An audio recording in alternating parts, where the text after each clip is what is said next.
penelitian kan sudah menghina saya sehina-hinanya, sudah menuduh ijazah itu ijazah palsu, sudah merendahkan saya serendah-rendahnya. Ya nanti dibuktikan lewat proses hukum.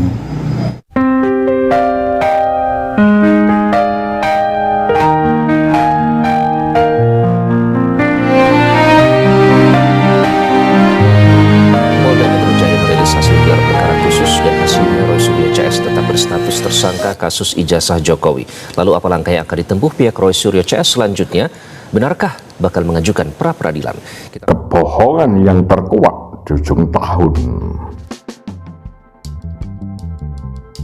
Pasal 32 dan 35 Undang-Undang ITE, pasal yang sangat kejam dengan hukuman 8 dan 12 tahun, yang dibuat untuk menghukum pembobol bank, pemanipulator data, hacker keamanan negara, dipakai oleh Joko Widodo, mantan presiden, untuk mempidanakan RRT, Roy, Rismond, dan Tifa. Dan parahnya lagi, dalam pernyataan-pernyataan yang dia sampaikan di media, dia tidak mengakui. Ini lebih dari sekedar kekejaman bagi rakyat.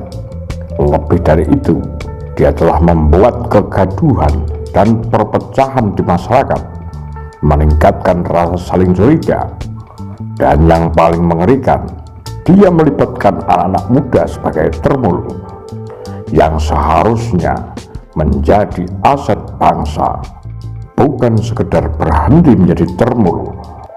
Betapa jahatnya.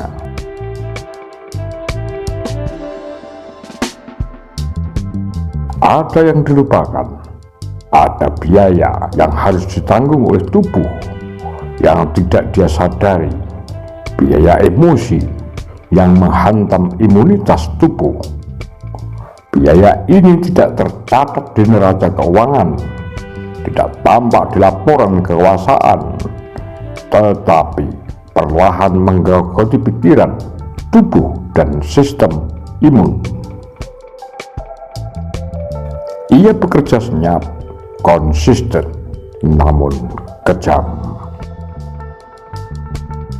Kejujuran, meski sering terasa pahit di awalnya, sejatinya adalah berkat biologis dan psikologis.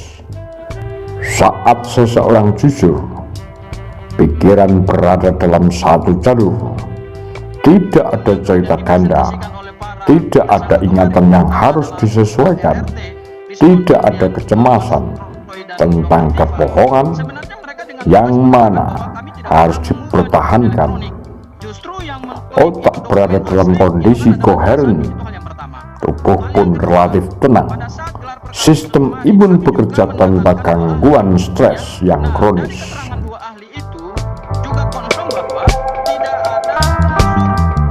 Sebaliknya, kebohongan adalah utang mental. Setiap kebohongan menuntut kebohongan lanjutan untuk menutupinya. Otak dipaksa hidup dalam konflik internal antara fakta dan narasi, antara realitas dan citra.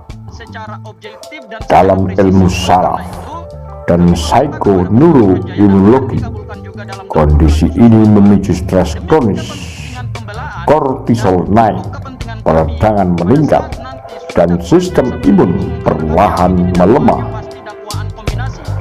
Tubuh membaca kebohongan sebagai ancaman yang tak pernah selesai.